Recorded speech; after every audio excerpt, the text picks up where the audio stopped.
兄弟们，大家好。最近很多人都在问，怎么感觉一觉醒来，天就变了？好像到了2025年，身边好多朋友的工作突然就没了着落，大家心里都犯嘀咕，这到底是怎么了？其实啊，你要是真等到这个时候才开始慌，那可就太晚了。这口名为失业的锅，根本不是今天才烧热的，它那火苗早在好几年前就悄悄地燃起来了，只不过一直用小火温着，没让太多人察觉。现在锅盖被炸飞，发出震耳欲聋的响声，不过是把所有人都捂在耳朵里的棉花给震掉了，让大家终于听见了现实的声音，戳破了那个我们共同编织的安稳幻觉。说起来你可能不信，我第一次被浪潮拍在沙滩上，还是在2021年。那时候我待的老东家，表面上看那叫一个光鲜亮丽，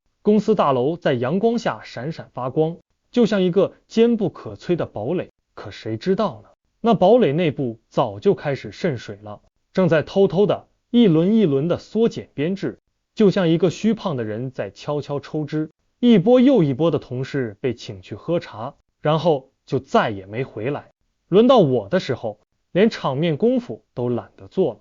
人事部门的小姐姐甚至都没抬头看我一眼，一份冷冰冰的通知就结束了我几年的青春。我当时还挺阿 Q 精神，心想正好换个地方换换空气。结果呢，我跳槽到新公司，屁股还没坐热，试用期转正的前一天晚上，一纸通知下来，部门要合并重组。我这盘刚端上桌的新菜，还没等大家动筷子，就直接被整个端下去了，连带着盘子一起。接下来的2年简直就像一场漫长的噩梦。我换了3份工作，每一次的结局都如出一辙，不是项目突然被砍，就像一棵长得好好的树被连根拔起，就是公司资金链断裂，老板的笑脸比翻书还快。那些日子我经历了所有打工人能想象到的糟心事，工资条上的数字永远在迟到，绩效奖金被打上骨折，承诺的年终奖像海市蜃楼一样消失不见，最后所有的挣扎都汇成一句轻飘飘的话，你走吧。就这样，我成了失业大军中的一员。直到现在，我朋友圈里好多朋友的状态都变成了家里蹲，网上关于这事的讨论也越来越多，大家这才如梦初醒，面面相觑地问，天哪，怎么突然之间这么多人都没有工作了？其实啊，这片海的潮水一直都在悄悄地退去，只不过前几年海面上还算平静，大家都不敢声张，企业在收缩业务，就像一只受伤的野兽在舔舐伤口，它只会躲在角落里，不会大声嚎叫。员工呢，更是大气不敢出，生怕自己一开口，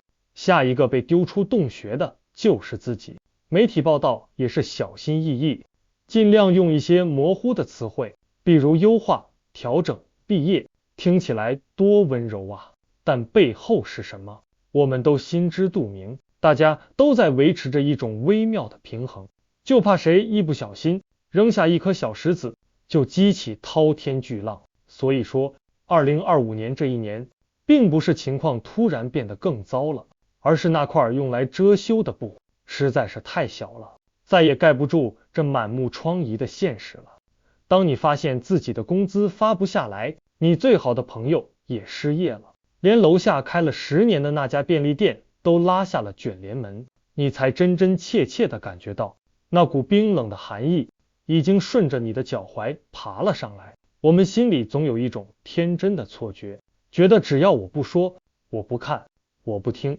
那些坏事就好像不会发生一样。但这现实啊，她可不是个温柔的姑娘，她是个冷酷的拳击手，从不会因为你没准备好就推迟她的重拳。岗位一个接一个的消失，就像沙滩上被海浪抹去的脚印，工资单上的数字一月一月的缩水，像慢慢漏气的气球。整个消费市场也一天比一天冷清，街上的霓虹灯都显得有气无力。很多公司，你别看它还开着门，其实早就不再经营了，他们只是在努力维持最后一点体面。为了裁员不给赔偿，那花样简直层出不穷，比电视剧还精彩。所谓的绩效考核变成了变相淘汰员工的工具，让你走得不明不白，连个说理的地方都没有。你这边还在为公司拼死拼活的加班，那边后台的系统里，你的名字可能早就被删除了。沉默的人真的越来越多了。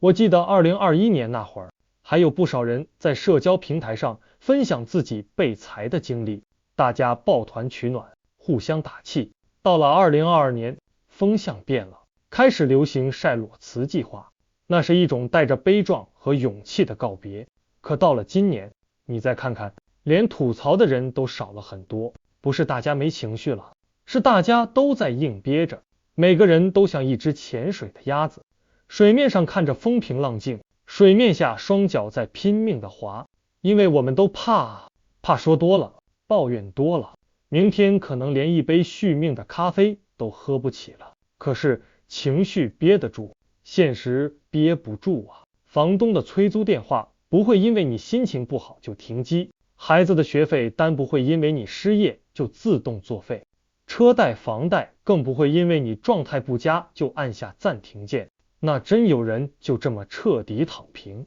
缴械投降了吗？其实不全是，我看到更多的人是在沉默中寻找出路。有人把尘封多年的书本翻了出来，一页一页地啃，考各种各样的证书，学到后半夜，眼睛里布满血丝，就像一个准备背水一战的士兵。有人放下了曾经的骄傲，拿起手机注册成了外卖骑手，在风雨里穿梭，用汗水换取微薄的收入。还有人干脆卷起铺盖回了老家，开个小餐馆，炸个小鸡排，虽然辛苦，但至少能看到实实在在的进账。他们做这些，不是觉得这样就能一步登天，改变命运，而是骨子里那股不认命的劲儿在支撑着，哪怕前路只剩下一条窄窄的缝，也要挤过去看一看。这总比待在原地眼睁睁地看着自己被黑暗吞没要强。说真的，现在最让人痛苦的已经不是找不到工作这件事本身了，而是那种深深的迷茫。你不知道自己还能做什么，岗位就像海上的浮萍，飘忽不定。今天你以为抓住了，明天一个浪打来就散了，方向也彻底乱了。各种信息像爆炸的烟花一样在天上乱飞，告诉你这个行业是风口，那个领域是未来，但真正可靠的消息却少得可怜。你在朋友圈看到一个朋友风光地宣布换了新公司，以为他跳槽成功，结果私下一聊才知道，他不过是从一个坑被调到了另一个坑，然后又被边缘化，每天在办公室里数着时间等下班。你听说某个行业开始回暖，像抓住了救命稻草一样冲进去，结果上个月刚办完入职，下个月整个部门就被连锅端了。所以啊，兄弟们，别再抱着那种熬一熬就过去了的幻想了，这次真的不一样。这已经不是哪个风口来了又去的问题，而是我们脚下这片赖以生存的地基，它整个塌陷了。什么叫地基塌了？说白了，就是过去那套好好学习，找份好工作，勤勤恳恳干一辈子的逻辑行不通了。整个经济的底层结构，人与工作的关系都在发生剧烈的变化。你不想跟着一起掉下去，就得赶紧想办法，换个位置站，挪个新方向，或者干脆学一门全新的手艺。在这个年头，光靠你对公司的忠诚和那股子埋头苦干的傻劲儿是保不住你的饭碗的。你得有点安身立命的真本事。这本事不是指你在某个公司的经验，而是那种拿到任何地方都能用的硬核技能。你得有点随机应变的变通，脑子要活，手脚要快，不能一条道走到黑。当然，最重要的是，你心里得有那么一股不服输的气，这口气能让你在被现实打趴下之后，还能咬着牙晃晃悠悠地站起来，拍拍身上的土，然后说一句再来。好了，我今天就讲到这里，谢谢各位。